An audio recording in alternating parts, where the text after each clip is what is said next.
You are told that forgiveness is a virtue. I'm going to tell you it is often a symptom. The people who forgive fastest are usually the ones who had the least power to begin with. And the people history remembers as strong were not the ones who forgave. They were the ones who simply stopped thinking about you at all. Forgetting, not forgiving, is the real weapon. And almost no one has been taught to use it. You know this feeling. Someone wrongs you, a friend who talks behind your back, a partner who lies, a colleague who takes credit for your work, and something in your chest tightens and doesn't let go. You replay it. You rehearse the conversation you wish you'd had. You imagine the moment they finally understand what they did to you. Weeks pass. Months. The person who hurt you has moved on, is living their life, barely remembers the incident that you're still carrying like a stone in your pocket. And somewhere along the way, someone tells you that you need to forgive them, for your own peace, for your own health. So you try. You say the words. You perform the release. But the stone is still there. It just has a new label on it now. Forgiven, while it sits in exactly the same place, at exactly the same weight. This is the wound almost everyone carries, and almost no one names correctly. You think your problem is that you haven't forgiven enough. Your actual problem is that you are still in relationship with the event. Forgiveness, as it's commonly taught, doesn't sever that relationship. It dresses it up in nicer clothes. You're still the person standing at the site of the wound, still assigning it meaning, still letting it organize your attention. Every time you think, I forgive them, you have to first think of them, and of what they did, and of yourself as the one who was done to. The forgiveness ritual, ironically, keeps rehearsing the injury it claims to heal. You perform magnanimity because you've been told that's what strong, evolved people do.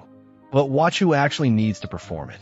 It is almost always the person with less power in the exchange, the one who was hurt, who was smaller in that moment, who needed the wrongdoer to acknowledge something, and when that acknowledgement didn't come, substituted their own inner ceremony instead. Forgiveness, in its popular form, is frequently the consolation prize handed to the person who couldn't make the other party pay, dressed up so it feels like a win instead of a loss. And you have been told to feel virtuous about it. You feel the ache of that contradiction even now, the sense that something about just forgive and move on has never quite sat right, and that you're not supposed to say so out loud. Now flip the entire premise and consider it the way it would look through a colder, more calculating lens.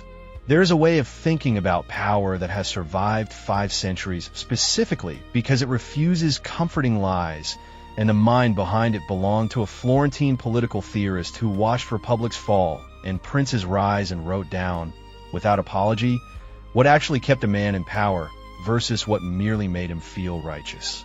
His observation, stripped of the courtly language, is this: injuries should either be so light they are absorbed without consequence, or so complete the injured party can never retaliate.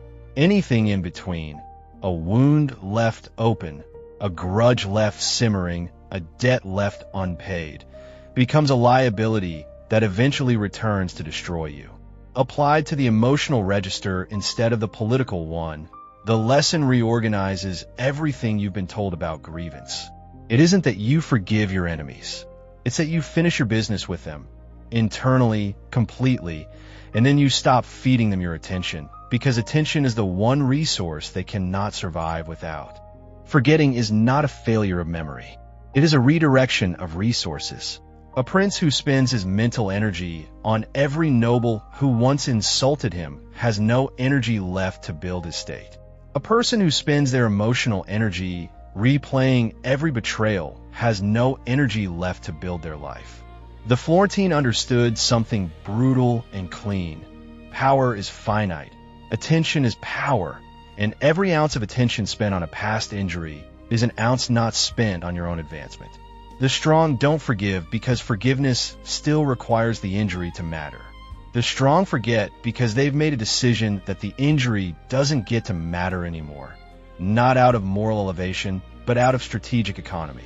They downgrade the offender to irrelevance. And there is no punishment more total than irrelevance, because it means the wrongdoer no longer exists in the only place they were trying to gain entry, your mind. This is also why forgiveness, when performed publicly, so often functions as a status display rather than a genuine release. Announcing, "I forgive you," keeps you in the room with the person, elevated, magnanimous, watching them receive your mercy. It feels like power, but notice you are still there. You are still orbiting them, still needing them to witness your grace. True forgetting requires no audience and no announcement.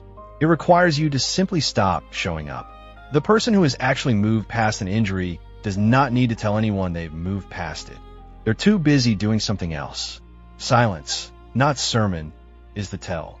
Consider the story of a young Renaissance nobleman, Cesare Borgia, who inherited a set of unstable territories riddled with local lords who had betrayed his predecessors, switched sides for profit, and would happily betray him to the moment it served them.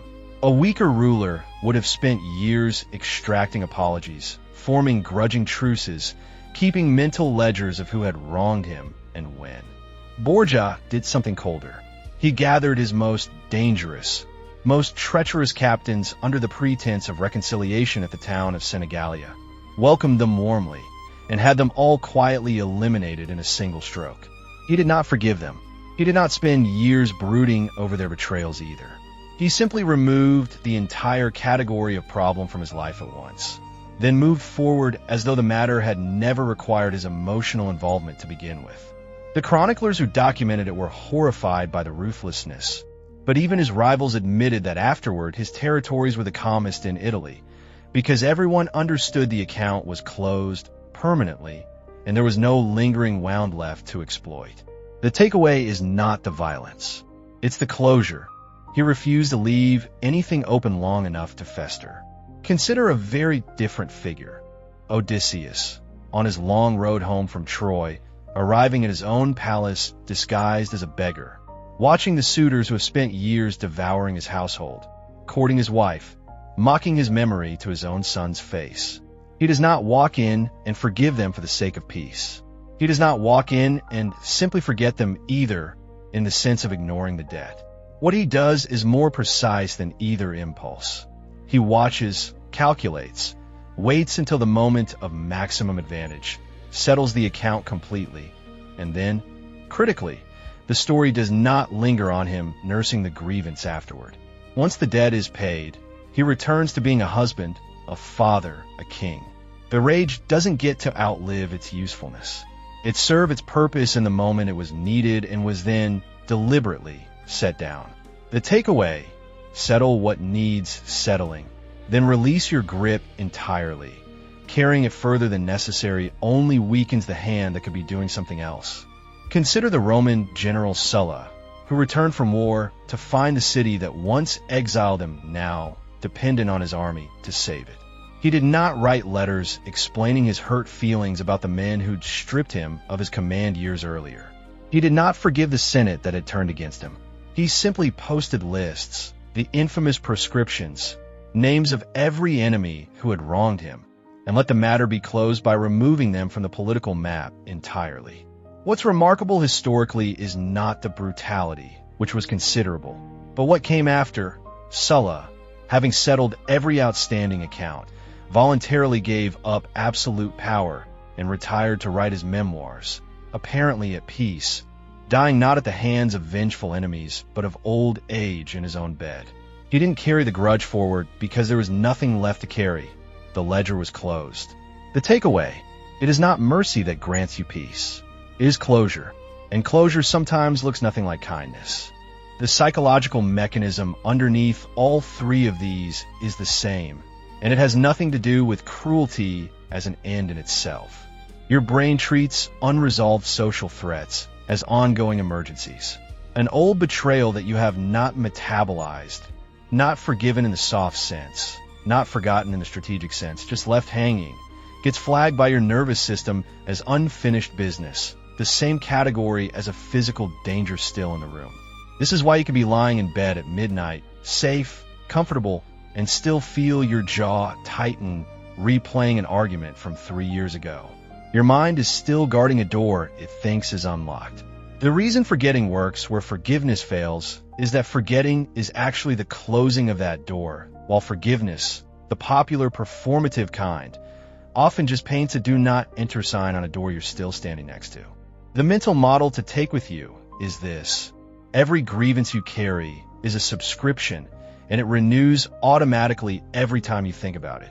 Canceling a subscription doesn't require you to feel warmly toward the company that wronged you. It requires you to stop opening the bill. You don't need closure from the other person. You need to stop issuing yourself a new invoice of pain every time their name crosses your mind. Think, right now, of the name that surfaced in your head the moment I said grievance. You have one. Everyone does. And notice what you did with it just now. You probably felt the old current start moving again, the tightening, the rehearsal beginning automatically, as if on cue. That reflex is not proof that you're a sensitive, wronged person who deserves an apology. It is proof that you are still paying rent on a room you don't need to live in anymore. You don't owe that person your forgiveness. You don't owe them your forgetting either, framed as a gift to them. You owe yourself the audit. Ask what the grievance is currently costing you. How much attention, how much energy, how many good hours handed over to a person who is statistically thinking about you far less than you're thinking about them. If there is something to settle it cleanly, without ceremony, the way a debt gets closed rather than the way a wound gets nursed. And then do the harder thing, the thing almost nobody trains themselves to do. Stop checking on it. Stop narrating it to new people you meet. Stop reopening the file to see if it still hurts. Let it become genuinely, structurally irrelevant. That is not coldness. That is the redirection of a finite resource toward a life that is still being built. The weak forgive because they need the story to end well. The strong forget because they've stopped needing the story at all.